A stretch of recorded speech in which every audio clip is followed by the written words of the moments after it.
Pinapaabot po namin ito sa Department of Migrant Workers. Tungkol po ito sa OFW Travel Pass.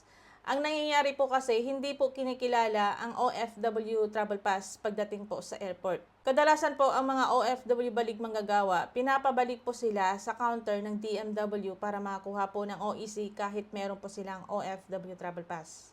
Laking aberya po ito para sa ating mga OFW balik manggagawa. Kasi pinapalabas po ulit sila para kumuha ng OEC. Paano po kung halimbawa na gahol na sila sa oras, baka maaaring maiwan po sila ng eroplano. Pero sa ngayon po, wala pa naman tayong nababalitaan na naiwan ng eroplano, na hold sa immigration dahil sa OFW Travel Pass. Ang ginagawa lang po nila, sinasabi nila sa mga OFW balik manggagawa na kumuha ng OEC. Sana po ma-actionan itong problema na to kasi marami pong nagrereklamo tungkol sa OFW Travel Pass. Hindi po daw kinikilala pagdating po sa airport. Shoutout nga pala kay Lisel Vigilante, isang OFW kasambahay dyan sa Jeddah. Shoutout din po sa lahat ng mga OFW na dating nasa Saudi Arabia at ngayon po is nandito na sa New Zealand. Hanggang ngayon is nakasubaybay pa rin sila sa programa ni OFW Heart of Asia at sumusuporta sa ating pagka-advocacy. Tungkol naman po sa mga humingi ng tulong na nakulong ang kanilang asawa or nahuli ng mga pulis dahil wala silang ikama o kaya expired yung ikama nila, kasi may mga natatanggap po kami, humingi po ng tulong ang kanilang asawa. Kung hinuli na po sila ng pulis at nilagay po sa deportation, embassy na po ang bahala sa kanila o kaya government na po ng Saudi. Huwag po kayong mag-alala kasi makakauwi na po sila, i-deport na po sila. Paalala ko rin po sa mga kasambahay, kasi kadalasan po na nakakausap po natin ngayon is mga baguhan, gustong mag-refuse to work, is wala silang copy ng kanilang mga dokumento, like a kontrata o EC o copy ng kanilang passport. Inuulit po namin na bago kayo ma-deploy or bago kayo pumunta sa bansang pinagtatrabahoan ninyo, especially po sa bansang Middle East, mag-iwan po kayo ng copy ng inyong mga dokumento sa inyong pamilya. Kahit pinagbabawalan kayo ng inyong agency, syempre pagdating sa airport, hahawakan nyo yan. Picturean nyo na lang, isend nyo sa inyong pamilya. Mag-iwan din po kayo ng copy. Kasi hindi po natin alam kung ano po ang mangyayari pagdating natin sa bansang pagtatrabahoan natin. Hindi po natin alam kung ano ang magiging kapalaran natin at hindi po natin alam ang magiging sitwasyon natin. Pag once po na humingi kayo ng tulong, kailangan po ang mga dokumento na yan. Kasi sa pamamagitan po ng inyong mga dokumento, mahahanap po nila ang inyong record. Mahahanap nila kung anong agency mo, mahahanap nila kung sino ang employer mo. Hindi po talaga namin maintindihan bakit yung iba ilang araw pa lang mula nung na-deploy sila is gusto nilang umuwi. Guys, pagka ganyan, wag na po kayo mag-abroad. Kasi nga, pinapahamak nyo lang ang inyong sarili. Hindi kayo makakauwi hanggat hindi nagbibigay ng final exit visa sa employer. Malaki po kasi ang binayad ng mga yan sa inyong mga agency. Kaya wag po kayo masyadong magpapaloko or magpapauto sa mga agency kung nagsasabi sila ng matatamis na salita. Kung may mga nararamdaman kayo or hindi kayo nag-fit to work sa inyong mga medical, wag kayong ipapayag na i-waiver po kayo. At saka pagdating po sa OEC, huwag kayo masyadong maguluhan. Kung hindi naman kayo kasi nakakuha ng OEC online, dun po nila kinakailangan yung verified contract. Hinahanap po yan ng OWA. At saka pagdating po sa OEC, baka minsan nag-i-issue ang MWO or Polo ng OEC, pwede na po kayong kumuha at para hindi na kayo kailangan pang kumuha sa Pilipinas. Kung halimbawa guys na nagpa-verify kayo ng kontrata sa MWO, sa bansa man kayo naroroon, pwede nyo tanungin kung nag-i-issue sila ng OEC. Para pag uwi nyo ng Pilipinas, hindi nyo na problema ang OEC. Kasi kadalasan sa mga OFW, problema nila yung OEC. Paalala ko lamang guys kung wala kayong verified contract o kaya naman hindi kayo makakuha ng OEC online, tapos nagbakasyon kayo sa Pilipinas, hindi po nag-a-accept ng verification of contract ang DMW at saka OWA.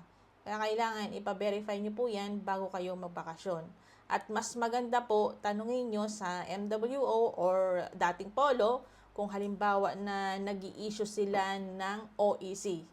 Kasi meron yan, nag-i-issue talaga sila.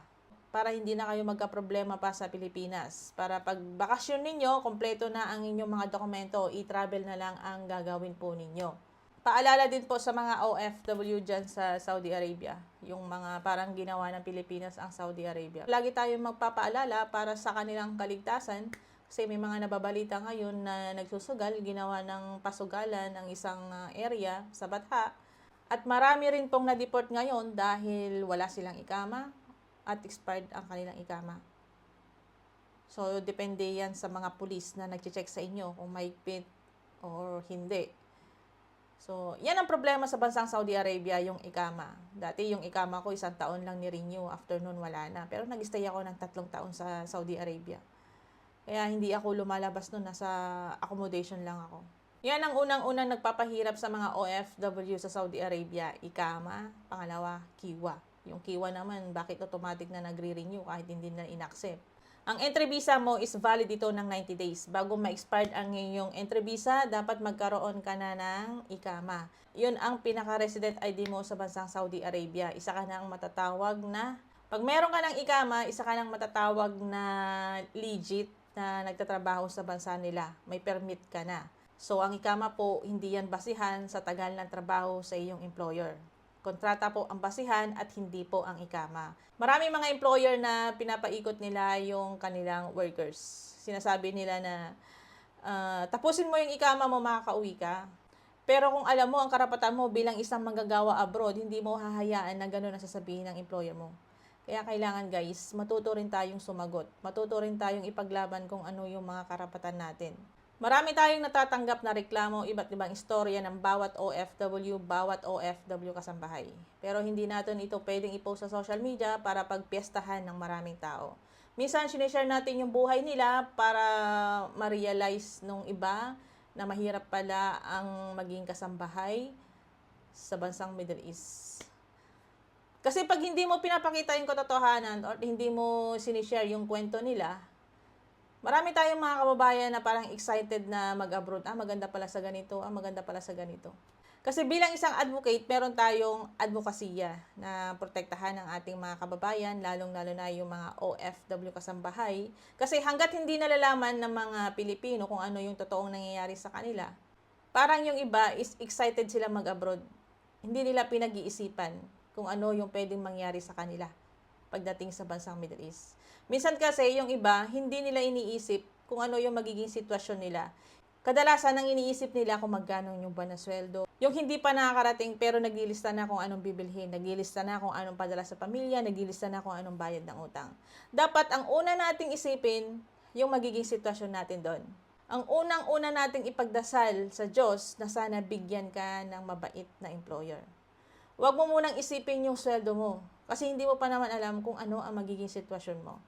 Kadalasan pa yung mga OFW na humihingi ng tulong sa pamamagitan ni OFW Heart of Asia tapos ipapasa natin ito sa Department of Migrant Workers, wala silang dokumento. Kaya nga sabi ko, bakit wala kayong dokumento? Lagi po kami napapaalala na magtabi kayo ng dokumento kahit copy lang ng passport kasi doon nila makikita ang inyong record. So, hindi po kami magsasawang magpaalala sa inyo kahit nagsasawa na kayo or nabibisit na kayo sa mga sinasabi po namin. Basta para po sa inyo. Hindi po kami magsasawa para sa inyong kaligtasan. So, hanggang sa muli po, ito po ang inyong lingkod, Juency Fernandez po, isang OFW advocate.